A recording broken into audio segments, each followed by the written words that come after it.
দুই পক্ষ বাজারে রটাচ্ছে যে হয়তো সমঝোতা হতে পারে, এরকম রটাচ্ছে।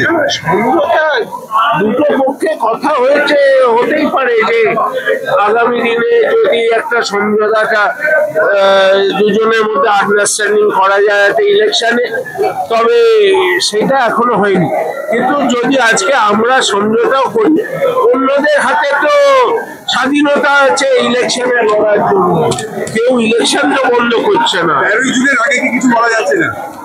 ইলেকশন প্রসেস তো চালু আছে, যে কেউ নমিনেশন দিতে পারে। আমরা দেবাশিসদার মধ্যে কথা হয়েছে ডেফিনেটলি, কারণ আমাদের লড়াই, এবং আমরা অনেকদিন ধরে একসাথে ছিলাম।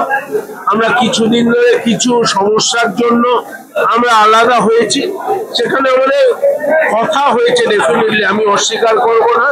কিন্তু এখনো কেউ রাজি হয়নি, মানে কি সমঝোতার তো কিছু শর্ত থাকে, তো দুটো পক্ষকে ইকুয়ালি এতে রাজি হতে হয়, সেটা এখনো হয়নি। তো আগামী দিনে যদি রাজি হয় আমরা এক থাকবো, বাকিরা অনেকেই আছে, তো প্রচুর লোক ফর্ম তুলেছে, তো তারা নমিনেশন দিই, ইলেকশন হোক।